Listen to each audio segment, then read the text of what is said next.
Heyo, we are here again. It is January. 12th. Nailed it. Oh, Oh, no, your sound just cut out. oh, oh God. Oh God. Is it back? No. Oh, wait a minute. It's How'd you name back, but it? it's back, but it sounds like you're like talking through a tube. The first tube. I think Now it's you're fixed better. now. All Now right, you're all right, back. You're all back. right. Are we All right, leaving that in? we're gonna leave that in. We're gonna leave that in. Give the people a taste of the nitty gritty that goes on. We're here, January 12th. Exciting week. This is an exciting week. A lot of new stuff for the second week of the new year. Yeah, and we had like a bunch of festival announcements today, which is very exciting. There was one, Gov Ball. It has not been announced, but there was a period on Twitter, on Ticketmaster, where if you clicked show artists, it gave you the lineup. How So is that it? it's it's not, The typical golf ball lineup? well, Gov Ball like kind of changed from like rock to more like It's like Coachella um now, right? yeah, and I think it's good for people who like this. Like for me, it's not for me.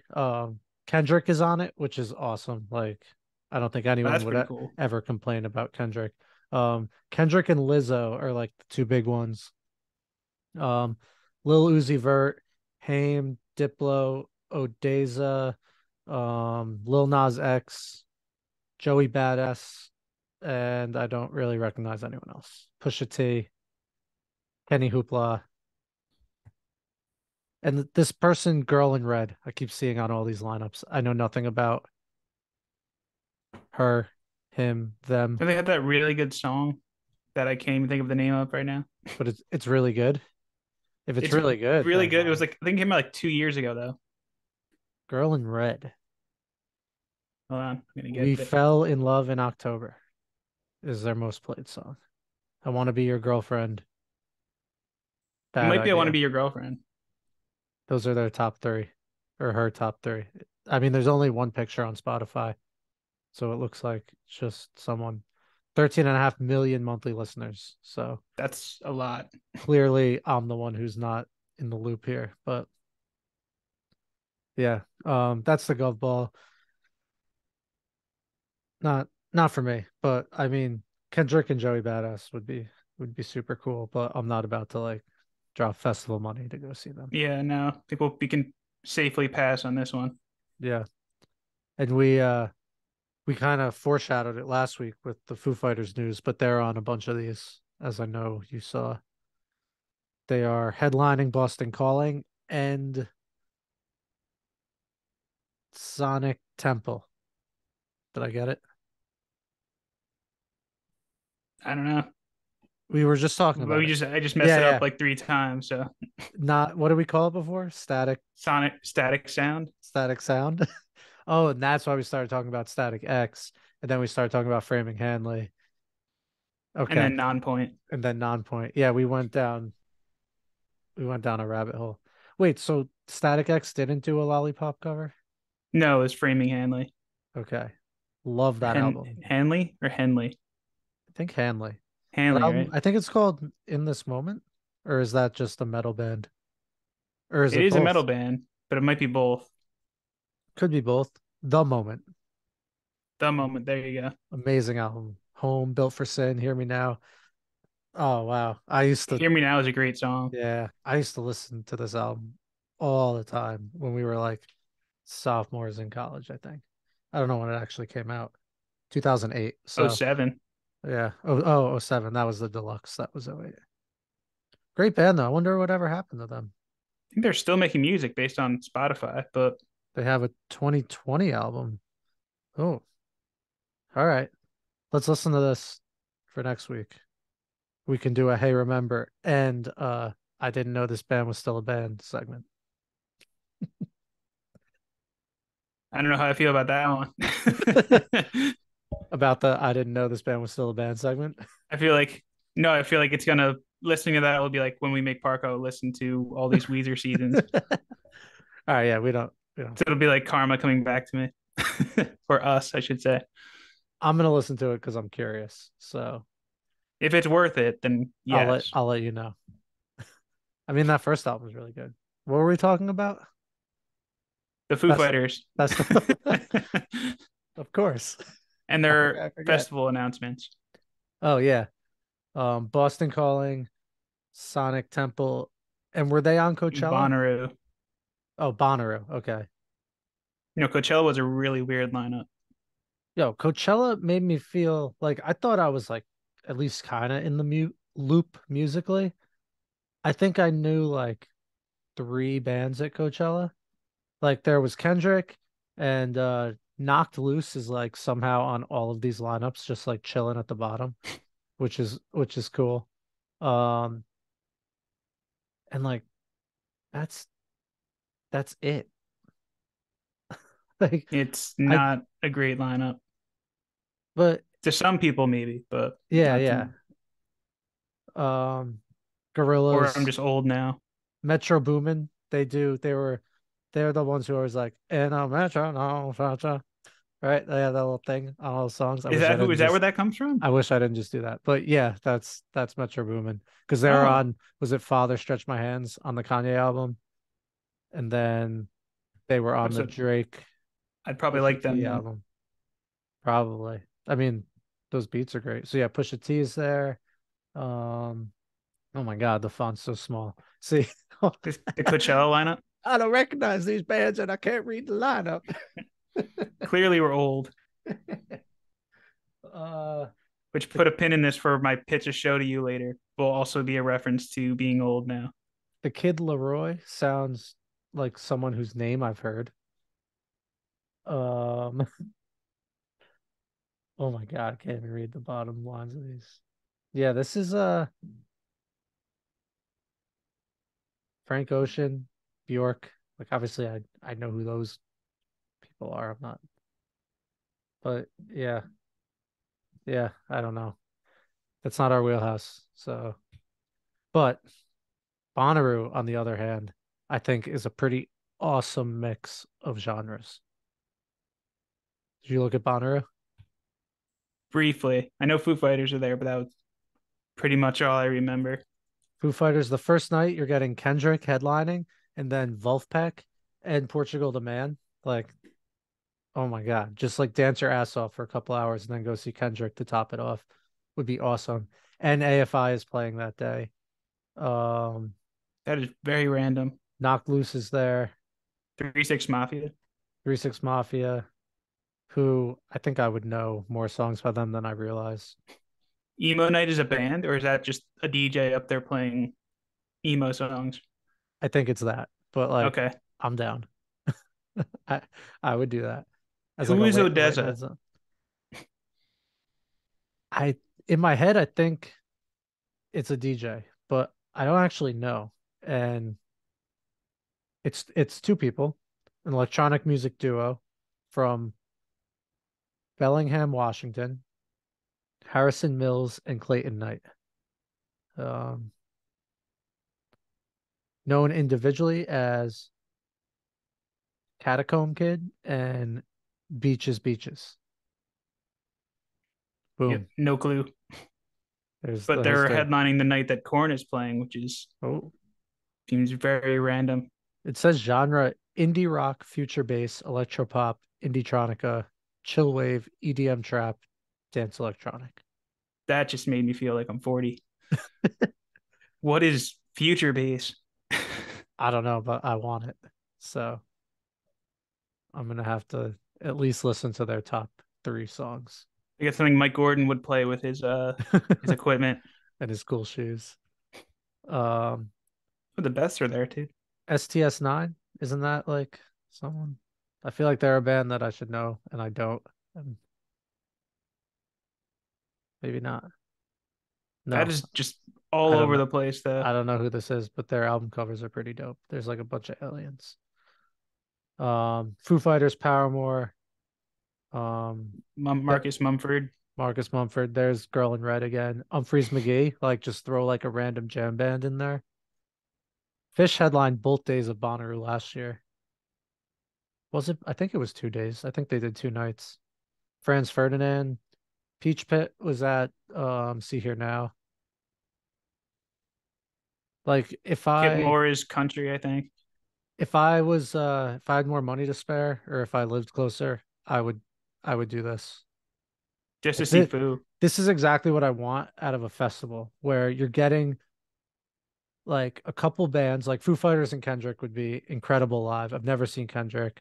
Portugal the Man I've never seen, and like I love whatever their latest album was a couple years ago. Wolfpack is really good. They have a Live at the Garden album. They're like super funk and dance and great band. But Which is a V, right? Wolfpack. yeah. But what was my point? Just you want to see like for me a festival, I want to have 2 to like 5 acts that I really want to see, and then a bunch of others where I'm like, I know about them and I think I dig their music, but like I probably wouldn't ever see them. And I feel like this encapsulates that very nicely. That's what Bamboozle's trying to do, and it's just not like quite hitting. It's But not looking great. they announced like basically they announced that All Time Low is going to be there. I don't know if that's a headliner or not, but that's personally not enough to get me psyched. I don't think they're going to get Foo Fighters, right? Uh, uh, I don't know if I'd say definitely no, but it doesn't feel like it. No,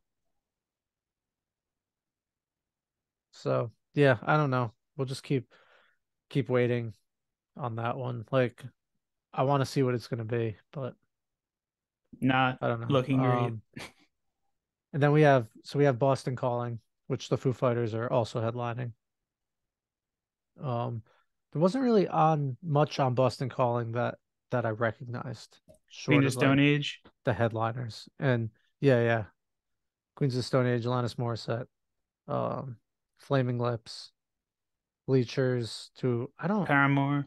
I don't think I like Bleachers that much. They're I actually feel not that bad. no, I was surprised. Like they're kind of like he has like some like Bruce Springsteen like stuff, oh, so maybe I which just need to surprised like me. listen to more. Yeah, but some of it's like too poppy for me. Yeah, But when he uses guitar, I like it. I'll just say okay. that. Yeah, which is again, that's great for a festival. Like assuming they can put on a good show, it seems like they would fit right in. They're a pretty big band. And like he writes a bunch of Taylor Swift songs, so He clearly was knows how to awesome write on songs. he was awesome on SNL last year.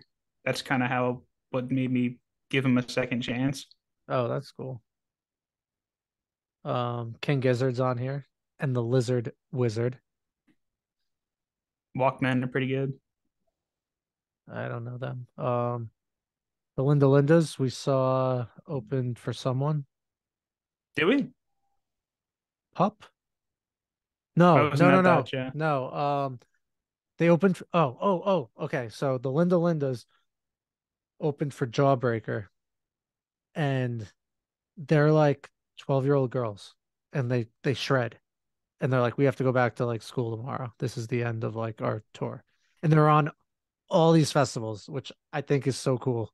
Oh, that's awesome. They're like wildly like too young, and they are just like killing it, and like they've probably done more in like 15 years than like people dream of in their whole lives as far as like musical accomplishments.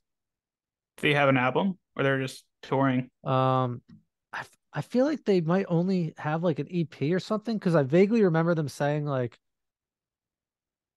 let me see, let me check. No, that's I'm mixing them up with another. Uh, no, they have one album with 10 songs, and it came out last year. So there's a chance this wasn't out when I saw them because they said something about like we play like our 4 or 5 songs and like that's it. Like when we found out we were on this, we were like, we better come up with a couple more songs. Like they're super self-aware, like they were very entertaining. So like, yeah, shout out to them. That's so cool. They're on all these lineups. Definitely give this album a listen. Yeah, I don't remember if They're it's on like, Epitaph, which is cool. oh yeah. Yeah, I don't remember exactly. They all sang, I think, too, which is cool. But yeah, festival season. I Sonic like, Temple, I think, is the most our vibe, probably, yeah, of the yeah, ones announced today. yeah. Let me pull that up. That one was like, I know like Bullet from a Valentine was on there, which is sick. The Beartooth same again. Beartooth, But Tool. that first night is Tool and Godsmack. That's insane. Godsmack, like better than I ever gave them credit for. Like they have, The battling drums, oh, just they're another awesome. one. When they no, I mean when Godsmack. You think that was a band? No, no, no. I meant like they're another band with like multiple drummers. I know like the singer plays drums and like the drums face each other and they battle. I don't know if they still do that, but they used to. And back in the day, and it was awesome. Oh, that's sick. Bad Omens is on here. My new favorite band with just one song that I really like. It's a great song. Annie Flag is Um, there, who we'll talk about shortly. I hope they tour. Like spoiler alert for how I feel Yes, about their I was album. gonna say But that when we talk about the album, but but if they tour, I'm going. because We'll our get there. theme is We'll bands get we haven't there. seen yet. It's the theme for Yes. 2023, right? Yeah. Bands we haven't seen yet. And this week's theme is like bands we don't really know that we listen to. And we'll get there. We'll get I have there. We'll many get there. opinions. I'm excited. Let's go back to this lineup though. Avenged is on like this whole festival circuit. They haven't played since 2018. So like give me new Avenged this year. It's coming. Yeah. I also need to go back and listen to the stage because I don't remember loving it, but I also don't remember giving it like a fair enough chance. Remember, it wasn't bad. Yeah, I got a friend of the pod, Blake, also a drummer. He said this album like he liked it, and he was the biggest Avenged fan I know when we were kids. So I'm gonna go back to it, especially now. Like get hyped on Avenged again. I think it was good for them to kind of step away for a little bit. Worked for Um, Tool. yeah, for real. Queens of the Stone Age, Chevelle. Still never seen Chevelle since I've been a fan of them. Like I saw them a long time ago at like one of my first concerts ever, but I would love to see them now. They're awesome. Three Yeah, piece that like sounds like yeah, kind they're of Slipknot. toolish. Yeah, I they're Prevail people love, but I haven't really deep dive their stuff. It's supposed to be like a day to remember. huh. Yeah, I just know them from like whatever songs like Sirius plays. Knocked Loose Again, Sleeping with Sirens. Do you know their first album with like If I'm James Dean? That was great. Then everything after that, I didn't like. Yeah, yeah, same. But that first album is every song on A that lot of album is bangers. good. Yeah, yeah. With eyes to see, with ears to see and eyes to hear. TheBomb.com, You Kill Me. Yeah, that's a great album. His voice is nuts. Kellen, Kellen Quinn, I think. Yeah. What else? What else is on here? Saturdays. Kiss and Rob Zombie. Like, it's good. Those are on. They're on the same day because they're very similar type bands. I was Never thinking seen about. either one of them though. I saw Rob Zombie once at Rock on the Range, and it was awesome. Like it was like more of a show than like a concert. But I just like don't love his music that much. Like I usually like change the station when he comes on. He has a couple songs I really like. I think it's like when he was with White Zombie. Uh yeah, I just like I don't know, just never like quite stuck for me, but live it would be awesome because you're getting like so much more out of it than just the music. We got Falling in Reverse. We got um Pucifer, Black Veil Brides, Census Fail. It's nice. Pussifer is Maynard's second band, right? Yeah, or third, depending Third on band. where Perfect Circle falls. Yeah. He has a band with Trey too. Does he really? Yeah. I didn't know Wait, no, that. no, no. I'm thinking of Les Claypool. No, he definitely doesn't. Les Claypool. My bad. What a combo that would be. Yeah. What is what is the band I'm thinking of? Oh, Oysterhead. Ah, okay.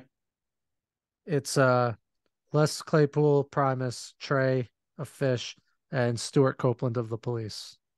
And then Claypool and Trey do vocals. I don't know why Lucifer put me. I don't know how to say that band name. I think you said it right. It's a vile band name. I don't know how that put me in that. And then Foo Fighters and Deftones and Jawbreaker. AWOL Nation is still a band. Sail. That was them, right? I think maybe. Or was it somebody that I used to know? No, that was just on at the same time. Yeah, Sail was them. I don't think they really. Ooh, they have a latest single out. Interesting. That was a fun summer. Whenever that came out, it was also like that was when somebody that I used to know was out and Shut Up and Dance. That band was like blowing up. I forget their name now. I don't know why I forget their Didn't name. Aerosmith have a song called Shut Up and Dance? Did they? I don't. I'm not very well versed on Aerosmith. I'll put them on my February list, which we'll talk about maybe next week. But We got a pack show this week. 28, an album a day for a month Towards the end, you get a little burned out. I'm not gonna lie. on top of the podcast and all the other shit we have to listen to. So we have to loop in new releases into our list. That's true. Yeah, we can strategize because I have some questions about that, but it's early in the month. We don't have to get to that right now. Um, what we do have to get to though is some of these new releases for the week. Yes, we do. Very excited. Should Um, we throw to Parco first, or save him for after these other two? ooh. Um, let's yeah, we could throw the Parka and then we'll come back and we'll talk about these other two and storyteller it up and then we'll send it on home. Let's do it. All right.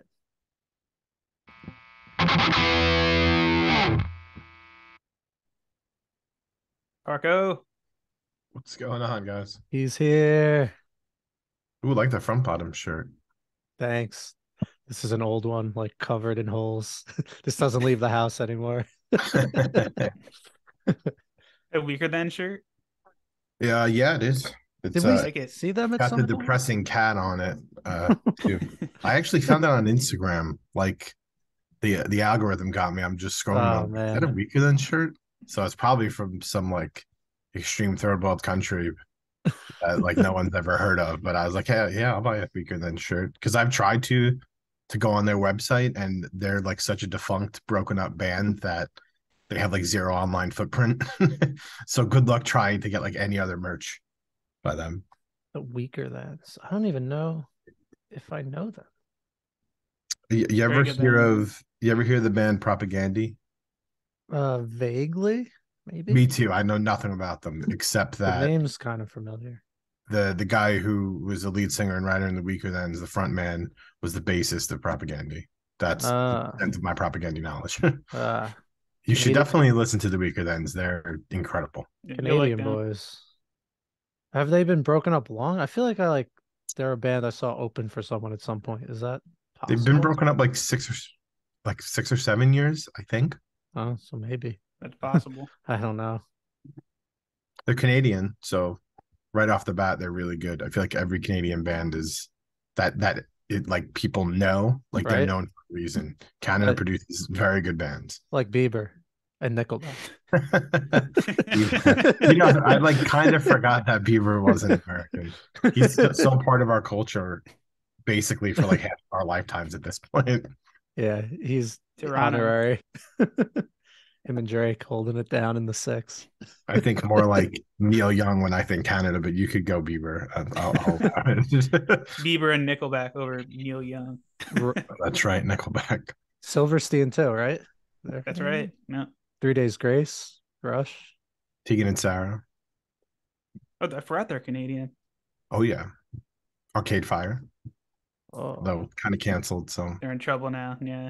should we get into winter? You can do your intro. yeah. All right, I'll intro it again. Well, the reason I come on here is for to hear what new intro you have. He's got a good one today. All right. I'm still with my Parco, joins the conversation. He'd be glad to stay here till the end of all creation. Welcome back, Nick Parco. That was the infamous lyrics to Basketball, the #1 song off of Winter. Oh boy, we're already off to a very bad start. That's how you're going to choose to describe basketball. No, I think that was probably the weakest on the EP. I think it's like legendarily weak if we're talking about their entire discography. Yeah, all right, let's not. I mean, yeah. Those are the he said Parka, so I had no choice. Okay. Let's work our way to our collective thoughts on basketball. You don't want to start at the bottom? Your show. How about this? I'm just gonna throw this right out there and see what you guys think. Strongest of the seasons by far. Oh, I for sure agree. Oh, really? We got a slanty face from Brett with a little look to the right for those listening at home. I still think Autumn is. Oh, all right. Let's scroll. Autumn was Can't Dance or Records and Lawn Chair? Can't Dance. Can't Dance. Don't ask me. So Brett gets off on the pain, but me and Nick are out here. Probably my favorite song of all these EPs. Shooting hoops. Neck it up on the pain. Oh man, this is gonna be taste like pain. Excuse me, taste like pain is my favorite. Oh, they had 2 pain songs on that one. What does he have against Autumn? Autumn's not so painful. Really? So I thought this album like reeked of Pinkerton and Everything Will Be All Right in the End, which is like my favorite Weezer. So that's a good description, but I thought that didn't really happen till like, because I thought Dark Enough to See the Stars and The One That Got Away were some of the best tracks from these two, and probably 2 of the best ones on Winter, especially One That Got Away. Like I thought that could have been like maybe a Pinkerton song that got lost in time and they found again. It kind of had that like El Scorcho vibe in the beginning a little bit. I mean, it's definitely my favorite on this, but I don't know if I'm like hyping it up a little bit by comparing it to like a Pinkerton song. But what do you guys think? I definitely agree with Nick that this was my favorite of all the EPs. And yeah, you kind of just summarized my thoughts where I think the last 3 songs on this are probably my favorite 3 songs on any of these EPs. And I think if you take these 3 songs and the top 1 or 2 songs from the other EPs and just make it an album, it's their best record in a while, honestly. That's gonna be one of my questions at the end. Was could they have like cut out a bunch of these and made a really good album by focusing? Yeah, but they're not in the business of cutting out anything in the past like decade. They just constantly quality over stuff, quantity. you know? Yeah. Or quantity over quality. Yeah. There we go. We should definitely like craft a playlist at the end, and we can make it of the best songs.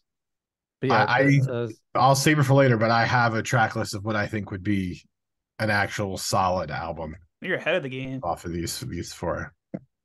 This album was weird because I felt like it had some of the better lyrics I've heard in a while and also some of the worst lyrics I've heard in a while. So Basketball is obviously bad lyrically. The song structure itself is like, it's classic Weezer. Like a lot of these are like those heavy 4 chords that kind of climb up. And I loved how pretty much all of the solos on this weren't just vocal melody copies. Like, which is a Pinkerton thing. yes. Yeah, because even Blue had vocal Like melody actually copies. playing guitar. Like I think of, I mean, I've always thought their best solo is "Tired of Sex." Yeah, that's a Pinkerton is really Great good full of solo. solo. like actual guitar And solos. was it iambic pentameter that yeah, that's gonna be a rough one. IP is what I'll refer to it as the rest of this episode. Okay. Uh like I don't know if it was an actual time change or not, but like it definitely felt like the time slowed down and then they like ripped into this solo and then brought it back. I think it was that song. Unless it was another one. No, Um I think I that's like kind of in my notes. Like I've said this before about the one of the prior yeah, let EPs me we find. talked about, but the guitar part turns into like a Trans-Siberian Orchestra type thing. I think that's the part that you're talking about. Yeah. Yeah, they just like you could tell they got like creative with this musically. They didn't just like follow. I mean, they followed the Weezer formula or one of the many Weezer formulas, but I thought it was still really interesting. Like Excel even sheet formula. like, well, that's the thing. Like there was the Excel sheet on this, and then there wasn't. And Clearly, basketball is clearly an Excel Oh yeah, yes. yeah, spreadsheet song. and even and it worked. So like the Excel sheet doesn't necessarily mean it's bad, but like the one that got away, I feel like that could be. I mean, that's just like a million people have written songs about that topic. So that's not like necessarily a bad thing. And Vulnerable with Rivers is a good Rivers. So, Always, yeah. but I want to ask about the dog song. Um, it starts off like I kind of did a 180 on this because at first I thought it I was did too. corny almost in the basketball sense, or I'm just like, and I love dogs, so like it worked like lyrically, I, it I like, yeah, I'm resonated with also a me, dog but person, which is why I had high I think we hopes all are. going into this. then when he says the line, I made the wrong choice. I'm like, this might not be all about a dog, which is kind of why I started liking it more. I have one big problem with this and one very serious question about this song. One, the Rivers really cat person. Like, have you ever? I mean, obviously, we've never met the guy. I could tell you right I now that mean, he's a just cat. look at him. Exactly. So, Respectfully. one, I thought that was really weird that they wrote a song about a dog when that guy is fucking clearly a cat guy. Secondly, is this about the dog on the cover of Attitude? Oh, Oh, That's what I want to know. Hard hitting questions. that's some deep Probably thinking not. right there. Probably not. But when I think of dogs and Weezer, I think of that absolutely ridiculous album cover, which somehow is not their most ridiculous album cover. well, what was they did a music Curly, right? video? They did a music video Yes. with like a gazillion dogs too. I forget what song. On Nicole reminded Ratitude, me. I Yeah. think. It was not blue. Isn't Undone? Oh no, no, With a no, no. bunch of You're right. dogs You're running. right. You're right. You're right. You're right. Yeah. Yeah, Undone is the all the at the dogs. end, right? So maybe for Ratitude, they brought this dog onto set for the album cover and he really bonded with it. And then they took it away and he felt really sad and then wrote a song about it like 20 years later. We don't know. That could very well be exactly what happened. It's somehow not the worst song on the album. But The he guitar has, solo was decent on this one. yeah, the solo is good. He said, where is it? Where is it? Where is it? Here. Okay, hold on. I'm gonna read it. We're keeping score. We all are rational agents. We make our deals to try to get more famous. I made my bed. Now I'm going to lie in it. That's what I get. I just wish I had a dog. I feel like there's some deepness going on there where like he's recognizing like the sellout aspect of his career. And then like It's about time. maybe just like, I just wish I had a dog is like such a simple thing that maybe he's view like using that as like a metaphor for like a simpler career. I don't know. Trying to get in River's head. It's No, dangerous. I could, yeah, it's like a really simple thing. Like he just wants a simpler life. That's kind of how I interpret it too. Which, by the way, is a really cool idea for a song. Just it didn't turn out that well, I don't The think. first 40 seconds are rough on this one. And then once it Not a picks up, it great gets a little better, beginning. but not a great beginning. Yeah. Not a great beginning. That not that I liked whichever EP the one that opening night was on, but like that's like not a half bad opener for an album. Yeah, and it kicks in real nice, like with when he comes with like, I made the wrong choice.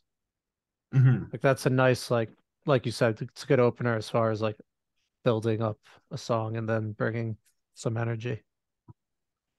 I think if you cut like all the lyrics off of this and it was like just like an instrumental album, it would be like a pretty good album.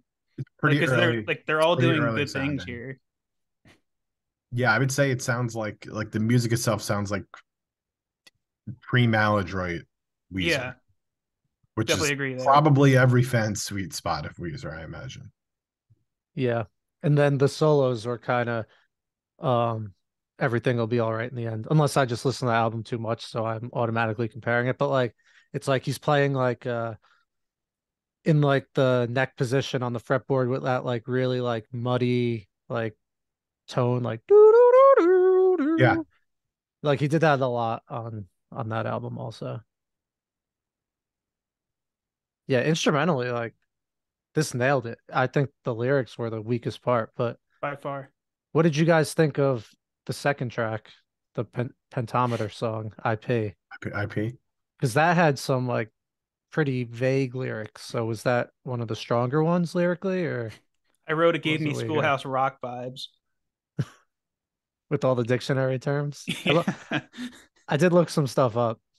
I looked up what the title meant. It's some kind of poem Yeah, style. it's a rhythm meter style in a poem, and then Thelonious was an American jazz pianist and composer, and a Gordian knot is a complex or unsolvable problem which can be traced back to the legendary chapter in the life of Alexander the Great. So these all sound like classic rivers. Yeah, the Gordian knot thing. When I listened to this, which I listened to it for the first and only time earlier today in preparation for this, and I like had the lyrics up on Spotify as I'm listening because you could do that on like the desktop version Yeah. of Spotify. He said Gordian knot, and I was like, I had to go back to the lyrics. I was like, what the fuck did he just say? Like, what does that even mean? I was so confused. Yeah, that's a weird one. And I even reading along with these lyrics, I cannot sing the chorus and say the title in the same like way and timing that Rivers does it. No. I can't get it. Like in iambic pentameter. Like I can't do it. Timing is the time signature is weird, and which Yeah. is that the point of it I being think it about is. of Uh you being called iambic pentameter? good I call. don't even You know trying to enough be about punny? poetry where I read about what kind of poetry thing this is, and I was like, I don't even understand this definition. Like Brett, you know Numa off of the Tool album? Yeah. It, It it reminds me of that in the sense that no matter how many times I try to like get it, I just keep messing up the timing. So I wonder if it's the same time signature and my brain just like can't wrap its head around whatever this is. That it might that would be. be really flattering if Weezer made a song as musically complex as Tool. So I think you're giving You heard it Weezer a here lot of first. credit there. Maybe Maynard the first time those James bands have ever Cuomo. been said in the same sentence. Both strong 90s bands still doing it. There's a lot of comparisons. All right, so favorite songs off the album. You guys both lean towards the back half. Yeah. I think I did go back and forth between like Dark Enough to See the Stars and the one that got away. Because I feel like Dark Enough to See the Stars kind of sounds like their Christmas EP. So I think that one might have to Yes, come I wrote All that second. right, down. so Yeah. yeah, I had a question for you guys. When you listen to that song, does it make you think of any other song? My Name is Jonas at the end. I hear like "We Wish You a Merry Christmas" when I listen to the song, and I don't know I if it's just because I've been surrounded by Christmas music. There is a part in there. I don't know. I agree that it sounded Christmassy, but I also think the harmonic at the end of the chorus sounds like the beginning of In the Garage. Oh, Or maybe that's what I'm thinking. I wrote down the wrong song. We're talking Or about didn't Dark My Enough Name to is See the Jonas end in Stars, right? harmonica? yes. I just talked over you, Yeah. Parco. I'm sorry. It's all good. We're on the fifth song, right? Dark Enough to See the Stars. Yeah. Yeah, I the harmonica definitely made me think of In the Garage. which is obviously always a good thing because it's a great song. I kind of wrote my notes in stream of consciousness, so I was like, oh, this is definitely the best song so far. So I guess this is my favorite of the first five, which not really saying much, but it really takes off after this. I really, really like these final three songs a I lot. too. And it starts Dark Enough to See the Stars starts on like what sounds like an end chord. Like it starts with a big strum and it fades out and then the song starts, which I thought was cool. Like I thought he almost was connecting it like it should have been the end of Sheridan Commander, but he just put it at the beginning of this. I'm glad we skipped over that one. Yeah, not a good one. Him yelling George Washington to pick that song up. I don't know. Oh, go ahead. I just like picturing Rivers in like Civil War garb, like marching over a Dude, bridge. don't tempt him. You know that's probably on the horizon. I was playing for the Broadway show. As long as he picks the right side. Rivers is gonna get canceled. That's gonna be their Spotify photo soon. Oh god. With like the mustache and stuff, like, oh man, he would kill it. They had Paul Revere, so it's all coming together. Yeah, we can skip that one. That one was, I will say, that was the only one that had like some Elliott Smith vibes, which they promised on this one, which none of these. I don't think any of these. He was totally talking out of his ass, but he was. Nothing sounded like the Strokes in any of these. No, I think nothing could sound further from Elliott Smith than any of these specific songs. I don't think. I thought I got a Strokes vibe at one point, but I didn't write it down. I wish I did. But yeah, I think that was one of the other EPs. Yeah, that's for Autumn. They were trying to be the Strokes, supposedly. Which, yeah, they failed. Newsflash. None of that sounds like the Strokes. No. Also, Dark Enough moments, but Dark Enough to See the Stars had like some like xylophone like bell thing happening, and like a violin. Like, there's a lot going on in these songs. I feel like they've kind of, I'll just say Rivers because it's kind of a dictatorship, as we all know. I feel like since OK Human, which is what, like 2 years old, but somehow like 6 releases ago. It feels like much longer ago. Yeah. I feel like they're leaning into like just weirder, or not weirder, but like more classical stuff, like something like a violin or a harmonica. There's like a violin solo on, is that Iambic Pentameter? Maybe one of these had a violin. No, solo. It was Dark Enough to See the Stars. There was a violin in like the background soloing at the end. That was the one then. Yeah. And then the one that got away, just again heavy. Everything will be all right in the end vibes for me. That was all I wrote down for it though. But that was another great one. And then Dreamless Sleep gave me Only in Dreams Return to Ithaca vibes. Yeah. So we might have a third for the saga. You really like Everything Will Be All Right in the End, don't you? I love that album. I really love that album. Oh my God. I don't know. And this reminded me of it so much. So that's why I keep going back to it. But yeah, it for sure. The final 90 seconds are very Only in Dreams. Yeah. Which is why between that and on Dark Enough to See the Stars, it sounded like Into the Garage. Why I'm really into the back half of this EP. So you saying Sheridan Commander is The British Are Coming? Yes, exactly. Oh, maybe play that into The British Are Coming, into Paul Revere. There's got to be some cool albums you can make combining songs from like every Weezer album ever. Just pick a theme and then there's a lot of filler on these. So. Yeah. Can you say that about like many other bands, like that you'd want to break up their albums to combine into other albums? I feel like Weezer is like one of the few bands people actually have this conversation. Green Day would be another one. Yeah, that's a good one. Because they're the only band I can think of. I don't think they've sold out like nearly as hard as Weezer has. I said, hey, oh. Sorry. But they do just have like so much stuff at this point, Green Day, where you could probably pick stuff out. Especially Uno Dos Tre. Were those separate EPs or is that its own thing? Like all full lengths. Yeah, 3 discs. Like 36 songs. Man. Gloria was like the only thing I remember off those that I really liked. and it's just because it reminded me of something off of American Idiot. Yeah, I'm still waiting for Weezer to release their second masterpiece later in their career, like Green Day did. I like Weezer more overall, but Green Yeah. Day making American Idiot like 20 years into their career is pretty insane. Yeah, I especially would when die they if did Weezer what was able to do that.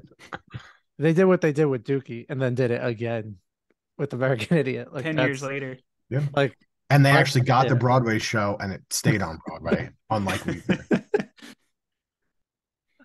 Oh man. That's a great connect the dots there. Yeah, maybe the one that got away on this EP is about their Broadway show being taken away from them. The fact that I still can't believe that like their PR team Nailed it. couldn't think of a better reasoning for that not happening than nobody was buying tickets. I Like know. they too need like honest. a crisis team to have handled that better. Just blame COVID. Like, come on. It's 2022. They were like, when sorry, that we have no happened. control over it. Prices. No one's buying tickets, so we're canceling this. I'd Way to still drum like up them to do excitement it. for the rest of the EPs. Seriously. They should still do it. Like, do it as a one-off and then sell it. Yeah, I'd watch I'm it. wondering if a streamer would be into that. I'd totally watch it. I'd watch. You open Netflix and it's like top 10 in the US. It's just them dressed like elves on stage. Is the main photo. we Weezer might be SZNZ. we might be the only three. I don't like this sounds so much worse than this, but like I don't know anyone else like keeping up with any of these EPs. No, No, it's literally just us absolutely not. three. No. I try to mention it to people and they're like, what are you talking about? The band that did Africa? Like, come on. You know, it's not a masterpiece, but I would say popularity wise, I guess that's their version of American Idiot. Is like It's the they closest entered right the now. zeitgeist once again, and were pop culture like headlines around that. So at least they have that going for them. And they had one off like was it Black Album or White Album? Some summer White Album sounding was good. song. White Album saw me. It's funny. Me and Brett disagree heavily on early Weezer, but based off of how much you can't stop talking about everything will be all right in the end, I think Brett and I are more aligned on later period Weezer. It's a great I think White so, is too. definitely my favorite of the past however many years. I need to give White a better listen. I need to honestly like I'll be straight with you guys. I've said it before. Like for me, like Weezer, I did like Pink Blue and then just a ton of random songs. Like I never dug into like a lot of other albums until Everything Will Be All Right in the end. So Got it to get kind of into Red, dude. explains how we Red got is here. Red is Maladroit, the too. most underrated. Did you guys read? Was it Spin that ranked all their albums? Which God bless that writer for trying to decide between like whatever 18 releases or however many we're at now. But I think that they listed like OK Human at 3 or 4, which I found like diabolical. Yeah, it was good, but it wasn't. I don't think it's top 10 worthy. And the Red album was like 13 That's of like insane. 16 or Yeah. 17. Like I get that the pork and beans was overplayed. Still a good song. And the music Great video, music video. the music You video don't was like it? like insane. No, I mean, I give them credit because they clearly like were ahead of their time as far as like meme culture and stuff. Because when that came out, memes weren't like your parents didn't know what memes were when that came out. You know, Yeah, very they true. were not like in pop culture. But yeah, I was amazed that someone who was qualified enough to for Spin to say, I want you to rank all of this beloved American bands stuff, and they put the Red album all the way up there. I like almost exited the article immediately. Red is That's stacked. pretty bad. Let me see this real quick. I just really don't know like the last like Pig, Spider, King. I don't think Yeah, I those are like 3 of the best songs on Red. all right. I'm gonna listen to I mean I'll listen to the Like whole the album early tomorrow, stuff, the but B-sides were also really good on Red. I always loved Heart Songs. I thought that was a cool song. Just like Heart Songs when is, yeah. when I was younger. I'm sure if he wrote it now, it'd be like, oh brother, he's writing about songs he likes. But I'd it's a be great afraid song. of Oh what my his God. influences would be today. If he did like a current, it would be like It would be about Bill Billie Gates Eilish or something, for probably. inventing Excel. Parker, this is criminal, this list. They have Red after Pacific Daydream and Black Album. Yeah, I just to each your own. Like I'm gonna stop bashing the writer at this point, but I just found that nuts. Yeah, like even Heart Songs. That's better than anything on. That's like twice as good as anything on these EPs. I could see Our an songs are editor one of their just best songs. he just takes the list and he's like, I'm just gonna change 3 to random spots just to piss people off so they share it. As an editor, I professionally, I'd like to alarm you that that's not how it works. But I do think that article has probably been around for years, and they probably just update it whenever Yeah. Weezer releases something new. I doubt they had this grand idea around the final EP being released. I'm sure they ranked this years ago and just keep updating it. They've Make Believe at 3. So they did the seasons as one thing, it looks Yeah. like. Okay. I think it's in the number 10. It's like right in the middle. Yeah, I'm I gonna think take I'm this okay back with again. that. Make Believe's another example of like they were really popular when that came out because of Beverly Hills. I'm not saying it's anywhere near American Idiot, but I guess you could argue that that's like a late period. Holy shit, Yeah. this is really popular again Yeah. right now. And Perfect perfect Situation. situation. Yeah. Yeah. And it was Oh, getting Perfect Guitar Hero Situation is the treatment best. at the same time, which definitely helped. Perfect Situation, another really good music video. Is that the like a prom? Perfect situation? Remember the girl It's shows up at the concert at the end and like they're playing? it's the girl from The Girl Next Door, Alicia Yep. Cuthbert, Great movie. That's like right. replaces Rivers in Weezer. That's the music video. And they get like really famous. And then at the end, he like joins the band again. Such a good music video. And We Are All on Drugs was on that too. Yeah, that's another good one. This is such a pity. They covered Incubus on this album. I'm sorry. And Corn. Nah, that's freaked me out. Yeah, I That don't. would be a crazy cover. Don't give many ideas. If They you were dumb tweet, enough to they were just dumb enough to cover Radiohead once. So like no, I don't think anything's out of their range of attempting to cover bands. just Freak on a tweet, Leash. just tweet him enough, and he'll do it. Exactly. Do you guys like the Paranoid Android cover? Let me look at it. I'm trying to think if I've heard that one before. Probably You saw the don't- you cover of don't Radiohead have and was like, to. I'm not doing this to myself. Yeah, you definitely don't have to. It's kind Wait, of like a carbon copy though. It's almost impressive. At least how Rivers sings it, because like objectively, Tom York is a better singer than Rivers. But it's I think it's better than most of the covers on the Teal album.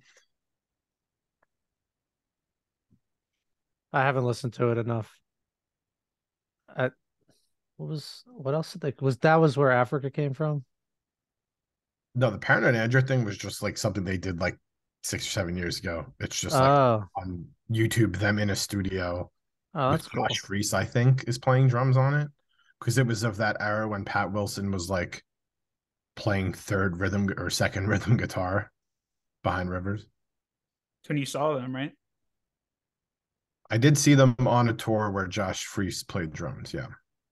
And I think that was the only time I ever saw them play Heartstrings or Heart Songs. Damn. I saw them open a show with Heart Songs, which was really, really cool. That is really cool. And then you just punch it into something like more upbeat. Literally, there was like a turntable on the stage that like the show opened and Rivers hit play on it and Heart Songs began, and then he like broke and demolished the turntable, and then after the song, and then like the show began. Although I don't remember where I saw them. It was New York and New Jersey for sure, but I don't remember what venue. I'm surprised they haven't popped up on a bunch of like festival lineups came out today. They're not on any Yeah, of it's them. But I because guess that's all the not festival lineups have bands that are a lot more interesting than Weezer, honestly. Like if it's Foo yeah. Fighters or Weezer, especially in light of recent events in the last 24 months, the Foo Fighters is going to win that battle every time. But besides smaller festivals. Yeah. And these are also like the ones that came out today are more of like the diverse like influencer, like Coachella and stuff. Like you still might see, Boston Calling is one that I would have assumed they'd be yeah, on. But I yeah, also think that like one I would don't be a know big if you hit. could.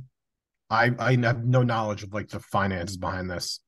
Like I don't know if these places could do like Foo Fighters and Weezer. Like they're really similar as far as like the Venn diagram Yeah, of who yeah, listens to what. yeah. And If you Weezer's were, not going to not be a headliner or at least really high up. So then I think it just becomes like, well, if we could get the Foo Fighters, well, obviously you just pick them. yeah, like Weezer into Foo Fighters could maybe work, but at that point, it's like, why wouldn't you get someone? They toured together in like the very early 2000s, Oh, like damn. early enough where I don't think any of us were even like old enough to go to a concert. But that That did would have been happen. awesome. Like Green Album years, probably. Yeah, because it was like after their comeback with the Green Okay, Album. there's like One by One and Green Album tour. Had to be pretty awesome. So were Foo Yeah, two Fighters solidly headlining? mediocre albums, One by One Yeah, and the Green Album. massive singles though. Yeah, yeah. You know, I that's another one like you could argue Weezer got really popular starting out with the Green Album. He's a singles, like he's a hit machine. I just he Yep. hasn't written many front to back albums that have. And most people don't. We Uh, just kind of like had an expectation after the first like 10 years of them being a band yeah, that they were just gonna keep releasing like A+ albums. But there's always on all their albums one song that I'm always like, holy shit. There's yeah. like they still have it. And yeah, that's how I view Dark Enough to See the Stars. I was like, damn, this dude still knows how to write a really good song. I wish he like tapped into this a lot more and He threw away knows he and shut knows how down to write a really control good out the lead song. on Microsoft Excel and just write songs. Yeah. He can, The- like he can do it. He can do that and he can write a hit. Like it's kind of like whatever he wants to do. And I feel like most albums have had a song that winds up on the radio at one point or another. So like Do we know what it is from this EP? Because I these I don't have count. Sirius XM and I absolutely heard a little bit of Love and Records a lot. Yeah, Two EPs came out. I definitely heard records. They've been playing I Want a Dog on Sirius.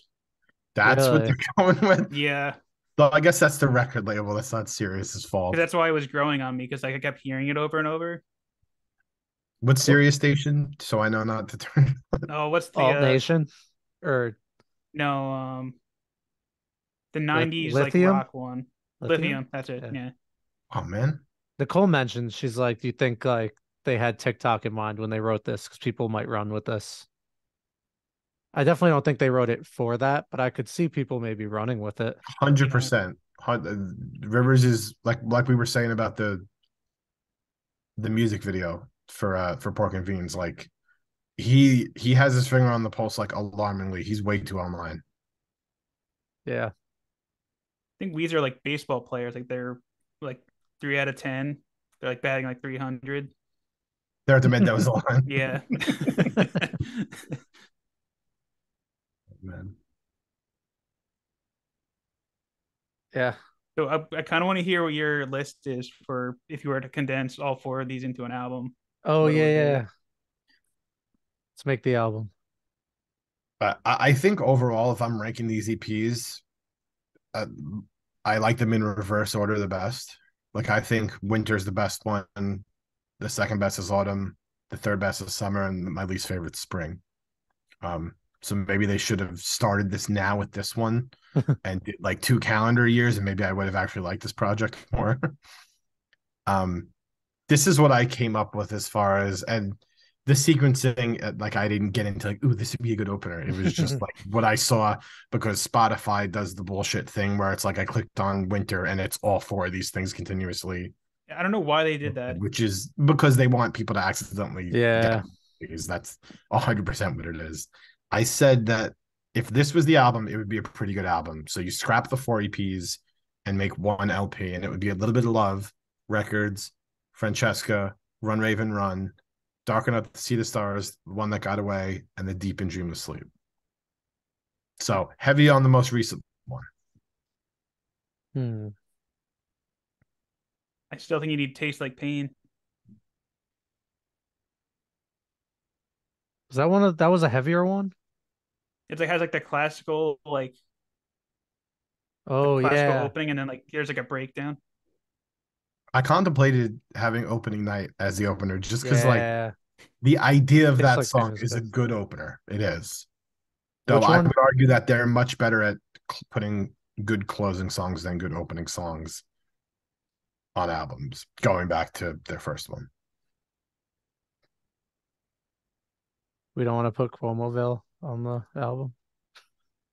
Maybe we could have Cuomoville and basketball as Yeah, B sides. Is that a thing? the They're the not even good enough to be B sides. Deluxe edition. the cringe edition. Hey, I can't write these songs, so I his wonder if worst they're going to song is still release good. any of these. Like, do we know if this has like a physical release? Like, are people buying this on vinyl? If I saw Winter for under $20, I would buy it. Knowing Weezer, I guarantee you it's like we're going to 45. release this 8 record edition and you need to buy all of them. Like, that's definitely how they're doing it. They're definitely not packaging. You could just buy the single EP. You definitely have to buy all 4 at once. Oh, If I'm they're sure. getting a physical release at all. If I buy all 4, I want them to be like a pop-up book of the play that didn't make it to Broadway. Or at least come with the book. They'll come with like Yeah. a hologram of Cuomoville, like a little map. Yeah. I'm gonna need something more than the songs. It would come with all the Spotify pictures too. Keep me up at night. Yeah, I wonder if that's like the liner notes are. It's just like him dancing around the field as an elf. You got kids like undoing the poster and putting it up on their wall. Oh, Centaur Rivers. This is the best. It's just like, yeah, I feel bad for the photographer that they paid to yeah, we're gonna Don't feel basically bad. do like Skyrim Elder Scrolls cosplay. Could you take photos of us? You know how much that guy got paid? Don't feel bad. He got to meet Rivers. True. I met Brian Bell once. I've never met Rivers. I would probably be extremely starstruck if I met Rivers. Yeah, I think I would probably stutter a little bit. I also probably Uh, wouldn't approach him unless it was like a meet and greet. I met Brian Bell at a meet and greet in like 2012 at before a show in Atlantic City, which is one of the only reasons I'd go to Atlantic City is to see a band I like. And Brian Bell was really cool, but he's also like known as like the coolest, more normal person in the band, I feel like, just as someone who's been following them forever. If I like saw Rivers in the wild, there's a 0% chance I would go up to him and say anything. I think I'd give him a thumbs up and just keep going. Like a head nod. Yeah, I just hope I was wearing a sweater and then I would take it apart. Chirp, Yeah, like he's chirp, not chirp. someone I'd ask a selfie for. No. Hold this string. I'm gonna walk away now. I'd ask him if he wants my dog. Or dribble a basketball and do some sweet moves in his face. I was surprised that they wrote a song about a sport and it wasn't soccer because he's famously a big soccer guy. He just He like there's he did like a celebrity tournament once. There's clips of it on YouTube. I want to say I don't know if Clint Dempsey was in a music video of theirs, but I think when he did a celebrity thing, like he was like hanging out with Clint Dempsey, which at the time was a really big deal because he was, a top 3 guy on the men's national team. So for them to have a song called Basketball, I was like, really? They wrote a song about a sport and it's not soccer? Didn't they do like a World Cup song one of these years? Like 2010 World Cup, maybe? I think you're right. Yeah. I forgot about that. I also know that famously, if you go like deep in the rabbit hole of reading about Rivers' biography, he wanted to be an athlete when he was a kid, like a soccer player specifically. But he had that surgery because one leg was longer than the other, and it kind of took him out of sports. So there's a quote somewhere. It might be on his Wikipedia, so who knows if it's real or not. But he was quoted, like I think he was actually quoted saying, "After that, I realized I couldn't play sports, so I just figured I'd be a rock star." Like he actually said that when he was pretty young. That was in the Bandsplain episode, right? They read that quote. Yeah, yes, they did. They did say that in Bandsplain. Great It's episode. somewhere deep down the rabbit hole of like either on Wikipedia or I don't know if you guys have been on Weezerpedia, but it's a Wikipedia dedicated to them, and it's been going for a really long time. All the seasons are on there now. So There's so much information on Weezerpedia.com, which is run by like the unofficial fifth member whose name I'm forgetting right now. But they basically have like a webmaster, and it's just a guy who's been their best friend since like before the Blue Album came out. Wow. This looks awesome. I'm gonna Dude, you gotta do. I'm gonna I'm waste a about lot to of time like. on this. You're about to be like plugged into the Matrix when you jump into Weezerpedia. I guess that makes me Morpheus in this situation. Well, I'll it's like take fish.net. I'll take the blue pill and the pink pill. I don't And know. everything will be all Red's right. also really good though, as I was just saying. Just leave the black one and the teal one. Nick, thank you so much for coming back to talk Weezer. We love you for it. Of course, if You're our any other favorite band decides reoccurring to guest. release 4 EPs in a year, regardless of what band they are, I'll be back and we could do this again. I hope should still do your draft idea of doing the best like 1-2 album punches. Oh Let yeah. me know when and where and how many multiple hours that'll take, because I'm sure that won't be a short episode. Yeah, I feel like we we're tortured you a due. little bit this year, but very grateful you came on for all 4 of them. As Of we course. sat in our lawn chairs. We tortured the park. This was a blast. Thank you guys for having me for all 4 of these. Yeah. Anytime. You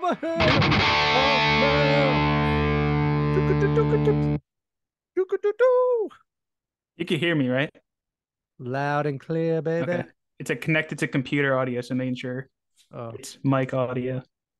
No, you're crispy as a fresh bag of Lay's or To the Higgs. a tube of Pringles. What should we start with? You want to go? Let's do fireworks first, All so right. we can end on a high note. Brett foreshadowing his feelings on fireworks. All right, fireworks. Wow. All right. So I don't have all bad things to say because I did a little bit of discography diving for them. yeah, me too. And it was easy because it's like 4 albums total. Yeah, and they're short. So I did a little history lesson on them just because I felt like I needed the full scope of this band. So I'm gonna try and like run through it quick without just like reading paragraph after paragraph because nobody wants that. But they started in 05. They started on Triple Crown and then signed to Run for Cover, released We Are Everywhere, which was the one that we said kind of felt like Fall Out Boy, 4 Year Strong, Newfound Glory kind of thing. Or isn't that all I have to offer is my own confusion? Yeah, probably that is what I meant. They toured with Set Your Goals. They did some festivals until 08 when they put out a 4-song EP. And then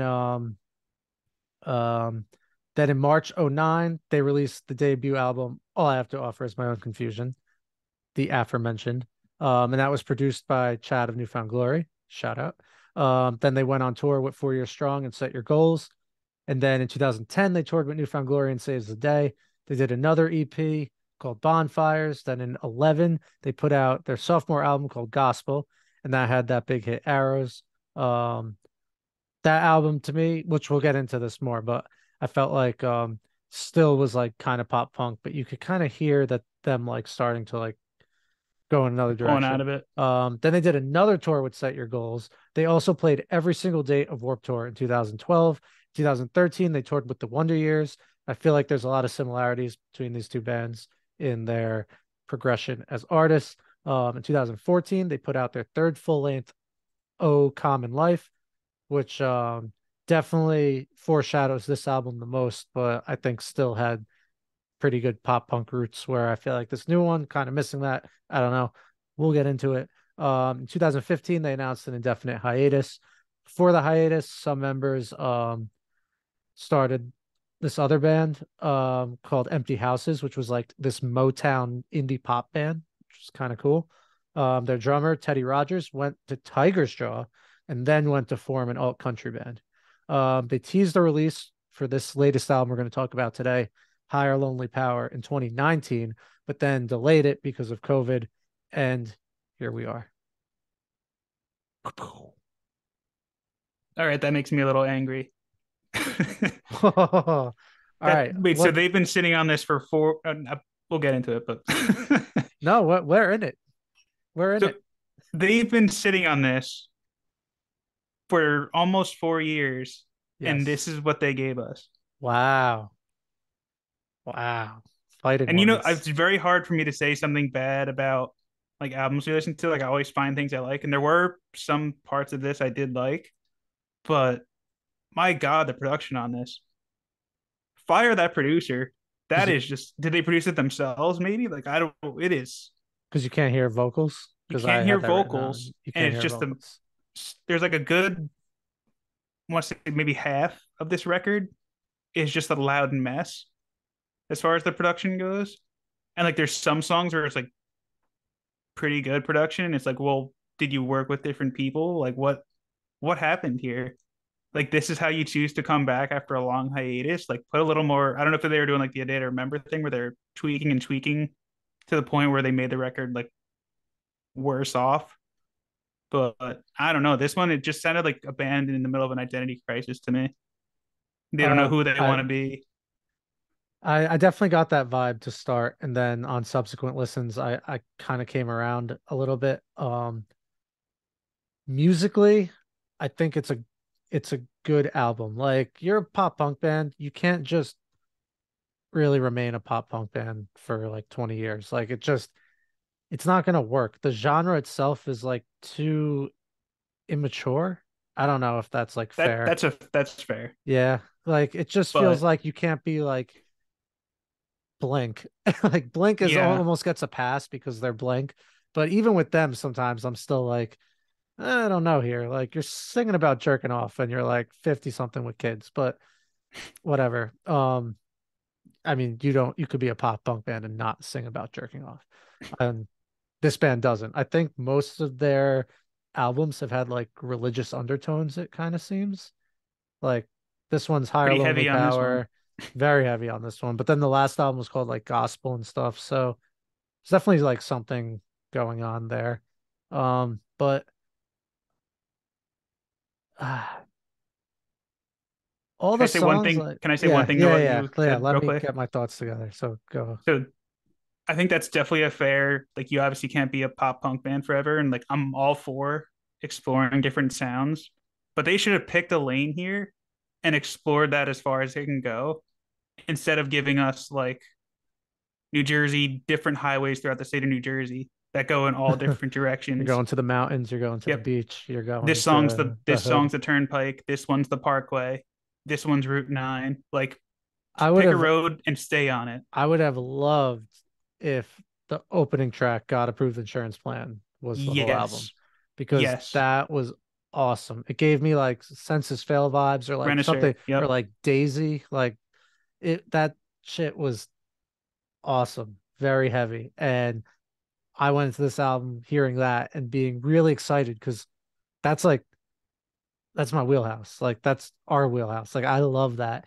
And then to not get any more of it was really disappointing. It was a big letdown. And the two songs after that, like I need to be careful here with how I do this because I think like musically they're probably fine songs and there's people who like that, but that genre of just like Mumford and Sons feeling like indie radio chorusy oohs and like a hey, like, and not a punk rock hey, but just like a hey, oh, like I hate that music. Like it's not for me. And whatever. That doesn't mean whatever. I don't have to keep hitting myself. That's how I feel.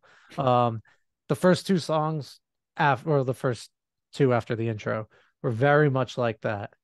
But then it didn't stay like that. So that's when I started coming around on the album and feeling confused. Like I thought Mega Church was good. That one was decent. Funeral Plant was good. Jerking Off the Sky was well, huh? You know, after that whole diatribe. Oh man. Huh, what do you know? No, Completely forgot about this song. Or else that song was very cool and ambitious, maybe a little too long for me. Um, odd production again. yeah, and then it goes into Machines Kept You Alive, which like I was ready to hit skip on halfway because I was getting Ooh. bored, but then it punched in for the last minute. So like, okay, like at least like they got to me before I got to them, which I just thought was kind of cool just at the timing of it because I was literally like a fraction away from my finger hitting skip and then it punched in. I didn't like the But punch in though. It was just noise no, to me. yeah, didn't work. Blood in the Milk I thought was good. Veins in David's Hands I thought was the best vocals because you kind of got a little back to that like grittiness. Um, Estate Sale had like a groove on it, but then they kind of dragged that out. I'm all for a jam. Like, we just like wax poetic over Fish for like a month. So like I'm not one to say a long song is no good, but it didn't They really buried the like guitar though. it didn't really go anywhere. Yeah, like I got it. Like I saw what they were doing and that was it just went a little too long. But I don't know. I thought my favorite part of this album was the fuzzy bass tone on like all the songs. I thought it was great. I like that. And yeah, I don't know. It was a good album. Like me and Nicole were like making dinner and I put it on and that was like fine. Like to kind of be in the background and like I don't think it's an album I'd really want to just put on and listen to. And then like that brings me to their older stuff, which is great and I do want to Very put on and good. listen to.